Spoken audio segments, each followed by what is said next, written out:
ஆண்டவராகிய இயேசு கிறிஸ்துவின் நாமத்தில் காலை வாழ்த்துக்கள். இன்றைய மன்னா, ஆபிரகாம் மரித்த பின்பு தேவன் அவன் குமாரனாகிய ஈசாக்கை ஆசீர்வதித்தார். ஆதியாகமம் 25:11 முன்பகுதி பாருங்கள். இன்றைக்கி ஈசாக்கின் ஆசீர்வாதம். ஆபிரகாம மரித்த பிறகு அவர் குமாரனாகிய ஈசாக்கை அவர் ஆசீர்வதித்தார். ஈசாக்கின் ஆசீர்வாதம் என்ன ஆசீர்வாதம் அப்படின்னு சொல்லி பார்க்கும்போது 5ஆம் வசனம் பாருங்கள். அதுலேயே 26:3 என்ன ஆசீர்வாதம் போது, இந்த தேசத்திலே நீ வாசம் பண்ணு, நான் உன்னோடே கூட இருந்து உன்னை ஆசீர்வதிப்பேன், நான் உனக்கும் உன் சந்ததிக்கும் இந்த தேசங்கள் யாவையும் தந்து உன் தகப்பனாகிய ஆபிரகாமுக்கு நான் இட்ட ஆணையை நிறைவேற்றுவேன் அப்படின்னு சொல்கிறார். ஈசாக்குக்கு ஆண்டவர் தரிசனமாகி அப்போ ரொம்ப பஞ்ச காலம் ஏற்படுது அந்த தேசத்தில். அப்போ ஈசாக்கு பெலிஸ்தியருக்கு ராஜாவாகிய அபிமெலேக்கிடத்தில் கேராருக்கு போனான்.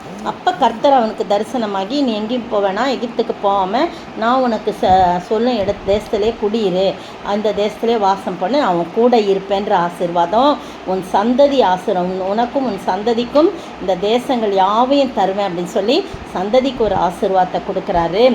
இந்த தேசங்கள் யாவையும் தந்து இந்த உன் தகப்பனாகிய ஆபிரகாமுக்கு நான் இட்ட ஆணையை நிறைவேற்றுவேன் அப்படின்னு சொல்லி சொல்கிறத பார்க்குறாதான் 3ஆம் வசனம். ஏன்னா ஆபிரகாம் என் சொல்லுக்கு கீழ்ப்படிந்து என் விதிகளையும் என் கற்பனைகளையும் என் நியமங்களையும் என் பிரமாணங்களையும் கை கொண்டபடினால நான் உன் சந்ததி சந்ததி ஆசீர்வாதம் எப்படி இருக்குமா, வானத்தின் நட்சத்திரங்களைப் போல பெருக பண்ணி உன் சந்ததிக்கு இந்த தேசங்கள் யாவையும் தருவேன், உன் சந்ததிக்குள் பூமியில் உள்ள சகல ஜாதிகளும் ஆசீர்வதிக்கப்படும் அப்படின்னு சொல்லி அதேபடி ஈசாக்கு கேராரிலே குடியிருக்கிறான்னு பார்க்குறோம். பாருங்கள். அதே மாதிரி இன்னொரு ஆசீர்வாதம்னா 5ஆம் வசனம் 5ஆம் வசனத்தை சொல்லிட்டேன். 12ஆம் வசனம் பாருங்கள். ஈசாக்கு அந்த தேசத்திலே விதை விதைத்தான், கர்த்தர் அவனை ஆசீர்வதித்தான், அந்த வருஷத்தில் 100 மடங்கு பலனடைந்தான். பாருங்கள், அந்த தேசத்தில் இருக்கிறான். அவனுக்கு அந்த பஞ்சகாலம் தான். ஆனாலும் ஆண்டவர் பொருளாதார விதமாக அவனுடைய நிலத்தின் பயிரை அவர் ஆசீர்வதிக்கிறார். அவனையும் அவன் சந்ததியும் ஆசீர்வதிக்கிறாரு. அவன் கூடவே இருக்கிறாரு. அடுத்தது பார்த்திங்கன்னா நிலத்தின் பயிரை ஆசீர்வதிக்கிறார், 100 மடங்கு பலனு. அப்புறம் 13ஆம் வசனம் பாருங்களேன். அவன் ஐஸ்வர்யவானாகி வர வர விருத்தி அடைந்து மகா பெரியவனானான். அவனுக்கு ஆட்டு மந்தையும் மாட்டு மந்தையும் அநேக பணிவிடைக்காரரும் இருந்தபடியினால் பெலிஸ்தர் அவன் பேரில் பொறாமை, மற்றவங்க பார்த்து பொறாமை கொள்கிற அளவுக்கு அவனை ஐஸ்வர்யவனாக்கிற பொருளாதார ஆசீர்வாதம், உடைமைகளின் ஆசீர்வாதத்தை அவர் கொடுக்குறாரு. அது மட்டும் இல்லை, 24ஆம் வசனம் பாருங்கள். அன்று ராத்திரிலே கர்த்தர் அவனுக்கு தரிசனமாகி, நான் உன் தகப்பனாகிய ஆபிரகாமுடைய தேவன், பயப்படாதே, நான் உன் கூடவே இருந்து என் ஊழியக்காரனாகிய ஆபிரகாமினிட நிமித்தம் உன்னை ஆசீர்வதித்து உன் சந்ததியை பெருக பண்ணுவேன்னு சொல்கிறாரு. அங்கே அவன் ஒரு பலிபீடத்தை கட்டி கர்த்தருடைய நாமத்தை தொழுது கொண்டு அங்கே தன்னுடைய கூடாரத்தை போடுறான். பாருங்கள், அடுத்த ஆசீர்வாதம் என்னென்னா, எல்லாரும் அவனுக்கு விரோதமாக அந்த துறவை வெட்டி, இது எனக்கு தான் சொந்தம், இவன் துறவு வெட்டுற இடத்துலாம் தண்ணி ஊறுது. அப்போ பார்த்திங்கன்னா அவங்க இது எங்களுது தான் அப்படின்றாங்க. ஒன்றுமே பேசல. திருப்பி இன்னொரு இடத்துல வெட்டுறாங்க. அங்கேயும் நல்லா தண்ணி வருது, அதையும் எனக்குன்னு சொல்லி வாக்குவாதம் பண்ணுறாங்க. ஒன்றுமே பண்ணலை.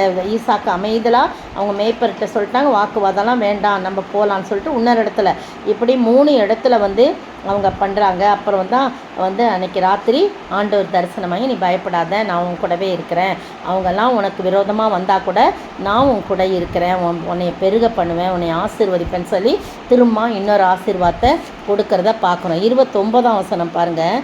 நாங்கள் உம்மை தொடாமல் நன்மையை உமக்கு செய்து உம்மை சமாதானத்தோடு அனுப்பிவிட்டது போல நீரும் எங்களுக்கு தீமை செய்யாதபடிக்கு உம்மோடே உடன்படிக்கை பண்ணி கொள்ள வந்தோம், நீ கர்த்தரால் ஆசீர்வதிக்கப்பட்டவராமே. பாருங்கள், அவங்க தெரிஞ்சு போச்சு அவங்களுக்கு, இவன் கர்த்தரால் ஆசீர்வதிக்கப்படுறான், நம்ம எவ்வளவோ செஞ்சாலும் இவனுக்கு வளம்தான் பெருகி கொண்டே போகுது, எல்லா விதத்துலையும் இவன் ஆசீர்வதிக்கப்படுறான்னு சொல்லிட்டு 28ஆம் வசனம். ஈசாக்கு பாட்டுக்கு இருக்கிறான், துறவை விட்டு அங்கே ஒரு கூடாரம் போட்டு அங்கே இருக்கிறான்.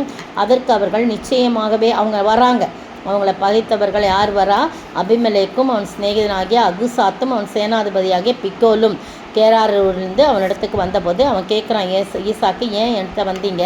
நீங்கள் தான் என்னையை பகைச்சி என்னைய உங்கள் கிட்ட இராதபடி துரத்தி விட்டீங்களே அப்படின்னு சொன்னேன். இல்லை, நிச்சயமாக கர்த்தர் உம்மோடே கூட இருக்கிறார் என்று நாங்கள் கண்டோம், ஆகையால் எங்களுக்கும் உமக்கும் ஒரு ஆணை ஏற்பாடு உண்டாக வேண்டும் என்று நாங்கள் நிர்ணயம் பண்ணினோம், அதுக்கு தான் நாங்கள் வந்தோம் அப்படின்னு சொல்லி, நீர் கர்த்தரால் ஆசீர்வதிக்கப்பட்டவராமே அப்படின்னு சொல்கிறான். உடனே அவன் பாருங்க, விரோதிகள் வாயிலிருந்தே தெரிந்து கொள்ளும்படியாக அப்படிப்பட்ட ஒரு ஆசீர்வாதம் இருக்குது. அப்போ அவன் அவர்களுக்கு விருந்து பண்ணினான், அவர்கள் புசித்து குடித்தார்கள். பாருங்கள், விருந்து பண்ணுறான், பகைவருக்கு ஒரு விருந்து பண்ணுறான். சாப்பாடு கொடுத்தான், உணவு கொடுத்தான் இல்லை, விருந்தே பண்ணுறான். விருந்துனா எதையாவது ஆடையோ மாடையோ அடித்து தான் விருந்து, அதுதான் விருந்து. அப்போ அதிகாலையில் எழுந்து அவர்கள் ஒருவருக்கொருவர் ஆணையிட்டு கொண்டார்கள், சமாதானத்தோடே போய்விட்டார்கள் என்று சொல்லப்பட்டிருக்கு. நீங்களும் நானும் ஆண்டவருடைய சமூகத்தில் ஈசாக்கை போல பொறுமையோடு எல்லா சந்தர்ப்பத்தில் முதலாவது கீழ்ப்படிந்தான். அதனால் சந்ததி ஆசீர்வாதமும் அவனுக்கும் ஆசீர்வாதம் கிடைத்தது. அடுத்தது பாருங்கள், விதைத்தான், அந்த பயிர் நிலத்தில் ஆசீர்வாதம், ஐஸ்வர்யமானான், பொருளாதாரத்தில் ஆசீர்வாதம். எல்லாரும் எதிரிட்டு வந்த போதும் அவன் பொறுமையோடு எல்லாவற்றையும் சகித்து கொண்டு அவங்களோட வாக்குவாதம் பண்ணல. அதனால் கிடைத்த சத்துருக்களே அவன் நிமித்தமாய் கர்த்தரனோடு இருக்கிறான்னு சொல்லி சாட்சி சொல்கிறாங்க. அப்படிப்பட்ட ஆசீர்வாதத்தை நாம் பெரும்படியாக ஈசாக்கை போல நாம் ஆசீர்வதிக்கப்பட ஆண்டவர் தாமே கிருபை செய்வாராக. ஆமேன். நெஞ்சமே நீ அஞ்சிடாதே, தஞ்சம் இயேசு உன் அரணே, தம் ஜனத்தை சீக்கிரமாய் தம்முடன் சேர்த்து கொள்வார். விசுவாசியே நீ பதறாதே, விசுவாசியே நீ கலங்காதே, விசுவாசத்தால் நீதிமான் இன்றுமென்றும் பிழைப்பான். சோத்தரிக்கிற ஆண்டவரே, துதிக்கிற ராஜா, வாழ்த்துகிற வணங்குகிறப்பா. ஈசாக்கை ஆசீர்வதித்த தேவன் என்னுடைய விசுவாச வாழ்வு, நல்ல ஒரு ஜப வாழ்வு, பொறுமையான வாழ்வு, சகிக்கிற ஒரு தன்மை, கீழ்ப்படிதல், எல்லா குணங்களும் ஆண்டவரே, தகப்பனே எதிரியை நேசிக்கிற ஒரு அன்பு, ஆண்டவரே மன்னிக்கிற ஒரு அன்பு, எல்லாம் ஆண்டவரே அவரை ஆசீர்வதிக்கும்படியாக, நீர் அவரை ஆசீர்வதிக்கும்படியாக, அவருடைய சந்ததியை ஆசீர்வதிக்கும்படியான பாக்கியத்தை பெற்றது போல நாங்களும் அந்த குணாதிசயங்களை பெற்று அந்த ஆசீர்வாதத்தை பெற்று வாழ நீர் கிருபை செய்ய வேண்டும் என்று கர்த்தரும் இப்போ ராஜாவுமா இயேசு கிறிஸ்துவின் விலையேறப்பட்ட நாமத்தில் ஜெபிக்கிறேன் பிதாவே, ஆமீன். நேற்றைய பதில் 18 வருட கூனியை குறித்து இவள் ஆபிரகாமின் குமாரத்தி என ஜெப ஆலய தலைவனை பார்த்து சொல்லுகின்றார். இயேசு சொல்லுகின்றார்.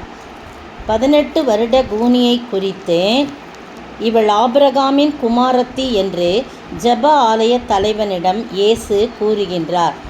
லூக்கா 13 வசனம் 14, 16 வசனங்கள். இன்றைய கேள்வி, ஏரோதை யாருக்கு ஒப்பிட்டு இயேசு சொல்கிறார்? ஏரோதை யாருக்கு ஒப்பிட்டு இயேசு சொல்கிறார்?